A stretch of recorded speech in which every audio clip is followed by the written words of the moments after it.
Hi all, ഇന്നത്തെ നമ്മുടെ recipe വളരെ കുറഞ്ഞ ഇൻഗ്രീഡിയൻസ് വെച്ചിട്ടുള്ള ഒരു കുൽഫിയാണ് കേട്ടോ. അപ്പം ഇനി നമുക്ക് ഇതിൻ്റെ റെസിപ്പി എങ്ങനെയാണെന്ന് നോക്കാം. അപ്പോൾ നമ്മളിന്ന് ചിരങ്ങ് വെച്ചിട്ടാണ് ഈ ഒരു കുൽഫി റെഡിയാക്കുന്നത്. അപ്പോൾ നമ്മൾ സാധാരണയായിട്ട് കറി വെക്കാനാണല്ലേ ചിരങ്ങ് യൂസ് ചെയ്യാറ്. പക്ഷേ നമുക്ക് നല്ല ടേസ്റ്റി ആയിട്ടുള്ള കുൽഫി ഐസ്ക്രീമും നമുക്കിത് വെച്ചിട്ട് ചെയ്യാം കേട്ടോ. അപ്പോൾ അതെങ്ങനെയാണെന്ന് നോക്കാം. അതിന് വേണ്ടിയിട്ട് നമ്മളിവിടെ ചിരങ്ങ നന്നായിട്ടൊന്ന് കട്ട് ചെയ്തിട്ട് ചെറിയ കഷ്ണങ്ങളായിട്ട് ഒരു കുക്കറിലോട്ട് ഇട്ട് കൊടുത്തിട്ടുണ്ട്. അപ്പം ഒരു ചിരങ്ങയുടെ ഒരു മീഡിയം സൈസ് ചിരങ്ങയുടെ പകുതിയാണ് കേട്ടോ ഞാൻ എടുത്തിട്ടുള്ളത്. അപ്പം അതൊന്ന് നന്നായിട്ടൊന്ന് വേവിച്ചെടുക്കണം. ഒരു വിസിലൊക്കെ മതിയാവും കേട്ടോ. പെട്ടെന്ന് തന്നെ നമുക്ക് ചിരങ്ങ വെന്ത് കിട്ടും. അത് നന്നായിട്ട് വെന്തതിന് ശേഷം ഒന്ന് തണുക്കാൻ വേണ്ടിയിട്ട് മാറ്റി വെക്കുക. അതിനുശേഷം നമുക്കിതൊന്ന് ജാറിലിട്ടിട്ട് നന്നായിട്ടൊന്ന് മിക്സിയിലിട്ട് അടിച്ചെടുക്കാം. അപ്പം നമ്മൾ വേവിച്ച സമയത്ത് കുറച്ച് വെള്ളം അതിലേക്ക് ആഡ് ചെയ്തിട്ടുണ്ടായിരുന്നു. അത് ഒഴിവാക്കിയിട്ട് വേണം നമ്മളിതൊന്ന് അടിച്ചെടുക്കാൻ വേണ്ടിയിട്ട്. അത് നന്നായിട്ടൊന്ന് പേസ്റ്റ് ആക്കിയിട്ട് അടിച്ചെടുക്കണം.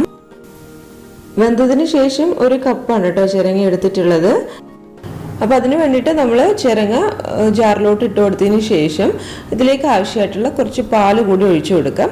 അപ്പോൾ ഇതൊന്ന് അടിഞ്ഞു കിട്ടാൻ വേണ്ടിയിട്ടുള്ള പാല് മാത്രം ഒഴിച്ചു കൊടുത്താൽ മതി. ഒരു അര കപ്പ് പാല് ഞാൻ ഒഴിച്ചു കൊടുത്തിട്ടുള്ളൂ. അത്രയും ഒഴിച്ചു കൊടുത്തതിന് ശേഷം ഇത് നന്നായിട്ടൊന്ന് മിക്സിയിലിട്ട് അടിച്ചെടുക്കാം. ഇപ്പോൾ നന്നായിട്ട് പേസ്റ്റായിട്ടൊന്ന് അടിച്ചെടുത്തിട്ടുണ്ട്.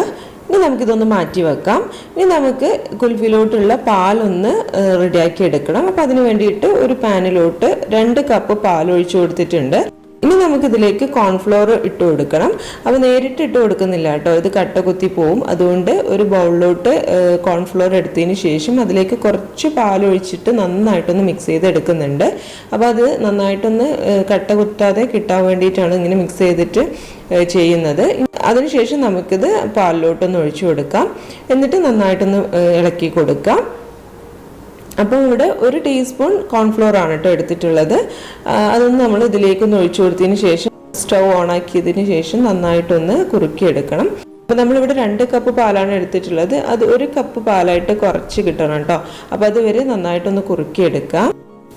ഈ ഒരു സമയത്തിന് നമുക്കിതിലേക്ക് വേണ്ടിയിട്ടുള്ള മധുരം ഇട്ട് കൊടുക്കാം. അപ്പോൾ ഞാനിവിടെ 1/2 കപ്പ് പഞ്ചസാരയാണ് കേട്ടോ എടുത്തിട്ടുള്ളത്. അതുകൂടി ഒന്ന് ഇതിലേക്ക് ഇട്ട് കൊടുക്കാം. അപ്പം പഞ്ചസാര നമ്മുടെ ഇഷ്ടത്തിനനുസരിച്ചിട്ടാണ്, എത്രയാണ് വേണ്ടത് അതിനനുസരിച്ച് ഇട്ട് കൊടുത്താൽ മതി.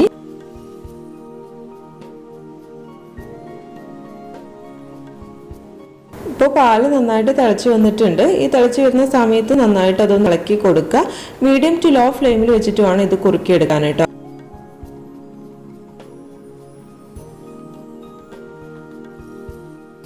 ഇപ്പോൾ പാൽ ഏകദേശം ഒന്ന് കുറുക്കി വന്നിട്ടുണ്ട്. ഇനി നമുക്കിതിലേക്ക് ചിരങ്ങയുടെ മിക്സ് ഒന്ന് ഒഴിച്ചു കൊടുക്കാം. ചിരങ്ങയുടെ മിക്സ് ഒഴിച്ചു കൊടുത്തു കഴിഞ്ഞാൽ പിന്നെ കൂടുതലൊന്നും നമുക്കിതൊന്ന് കുറുക്കിയെടുക്കേണ്ട ആവശ്യം വരില്ല കേട്ടോ. അത് ഒഴിച്ചു കൊടുക്കുന്ന സമയത്ത് തന്നെ പെട്ടെന്ന് അത് കുറുകി വരും. ആ ഒരു സമയത്ത് നമുക്ക് ഫ്ലെയിം ഓഫ് ചെയ്യാം.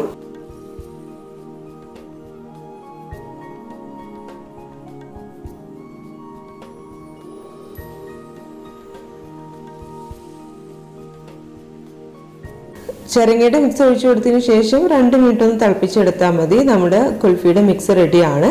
അപ്പം ഇനി നമുക്ക് സ്റ്റൗ ഓഫ് ചെയ്യാം. ഇനി ഇതിലേക്ക് ഒരു കളറിന് വേണ്ടിയിട്ട് ഗ്രീൻ ഫുഡ് കളർ ഒന്ന് ആഡ് ചെയ്ത് കൊടുക്കുന്നുണ്ട്. അപ്പോൾ ഇത് വേണമെന്നൊരു നിർബന്ധമില്ല കേട്ടോ. അത് നമുക്ക് വീഡിയോയിൽ കാണുമ്പോൾ ഒരു ഭംഗി കിട്ടാൻ വേണ്ടിയിട്ട് ആ ഒരു ചിരങ്ങയുടെ ലൈറ്റ് ഗ്രീൻ കളർ കിട്ടാൻ വേണ്ടിയിട്ട് മാത്രം ആഡ് ചെയ്യുന്നതാണ്. അപ്പം നമ്മൾ വീട്ടിലൊന്നും ഉണ്ടാക്കുന്ന സമയത്ത് ഒരിക്കലും കളർ ആഡ് ചെയ്യേണ്ട ഒരു ആവശ്യമില്ല. അപ്പോൾ അതുകൂടി ഒന്ന് 2-3 ഡ്രോപ്പ് ഒഴിച്ചു കൊടുത്തതിന് ശേഷം നമുക്കിതൊന്ന് മിക്സ് ചെയ്തിട്ട് ഇതൊന്ന് സ്റ്റവിൽ നിന്ന് മാറ്റി വെക്കാം.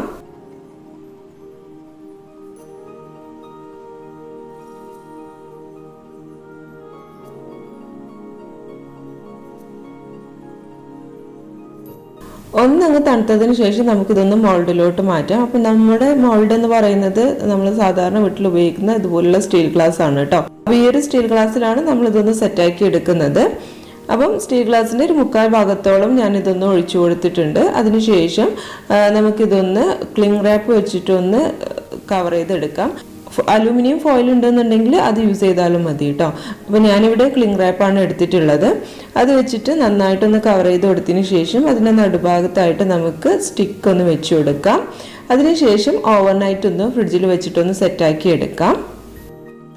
ക്ലിംഗ് റാപ്പ് ആയതുകൊണ്ട് തന്നെ നമുക്ക് അതിൻ്റെ നടുഭാഗത്തായിട്ട് ഹോള് വേണം. അതൊരു കത്രിക വെച്ചിട്ടോ അല്ല എന്നുണ്ടെങ്കിൽ ഒരു കത്തി വെച്ചിട്ടോ ഒന്ന് ചെറുതായിട്ടൊന്ന് ഹോളിട്ട് കൊടുത്താൽ മതി. അതിനുശേഷം ആ ഒരു ഹോളിലൂടെ നമ്മൾ സ്റ്റിക്ക് ഒന്ന് ഇറക്കി വെച്ച് കൊടുത്താൽ മതി. അതിനുശേഷം നമുക്കിതൊന്ന് സെറ്റ് ആവാൻ വേണ്ടിയിട്ട് ഫ്രിഡ്ജിലോട്ട് മാറ്റാം.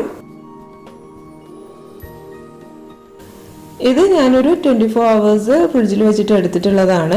ഇത് നമുക്ക് ഈ ഒരു ഗ്ലാസ്സിൽ നിന്നൊന്നും എടുക്കണം. അപ്പോൾ അതിന് മുമ്പായിട്ട് നമുക്ക് ഇതൊന്ന് വെള്ളത്തിൽ വെച്ചിട്ടൊന്ന് ഒരു 30 സെക്കൻഡ് ഒന്ന് വെച്ചിട്ട് എടുക്കണം. എങ്കിലേ നമുക്ക് ഇതിൽ നിന്ന് ഡിമോൾഡ് ചെയ്തെടുക്കാൻ പറ്റുള്ളൂ. അപ്പം ഞാനൊന്ന് വെള്ളത്തിന് ഇതൊന്ന് വെച്ച് കൊടുത്തിട്ടുണ്ടായിരുന്നു. അതിന് ശേഷമാണ് ഇതിൽ നിന്നൊന്ന് ഇളക്കിയെടുക്കുന്നത്. അപ്പോൾ കണ്ടില്ലേ, നമുക്ക് കറക്റ്റായിട്ട് തന്നെ ഈ ഒരു ഐസ് കിട്ടിയിട്ടുണ്ട്. അപ്പോൾ നമ്മളെ കയ്യിൽ വേറെയുള്ള ഇൻഗ്രീഡിയൻസ് ഒന്നും വേണ്ട, ചിരങ്ങ ഉണ്ടാകാൻ തന്നെ നമുക്ക് പെട്ടെന്ന് തന്നെ ചെയ്തെടുക്കാൻ പറ്റുന്ന നല്ലൊരു ഐസാണ്. അപ്പോൾ എല്ലാവരും ഇതൊന്ന് ട്രൈ ചെയ്ത് നോക്കണേ. അപ്പോൾ എല്ലാവർക്കും നമ്മുടെ ഇന്നത്തെ വീഡിയോ ഇഷ്ടമായിട്ടുണ്ടെന്ന് കരുതാണ്. ഇഷ്ടമായിട്ടുണ്ടെന്നുണ്ടെങ്കിൽ നമ്മുടെ ചാനൽ മറക്കാതെ ലൈക്ക് ചെയ്യുക, ഷെയർ ചെയ്യുക, അതുപോലെ തന്നെ മറക്കാതെ സബ്സ്ക്രൈബ് ചെയ്യുകയും ചെയ്യുക കേട്ടോ. അപ്പോൾ എന്തായാലും നമുക്കിനി നെക്സ്റ്റ് വീഡിയോയിൽ വീണ്ടും കാണാം. അതുവരേക്കും ബൈ.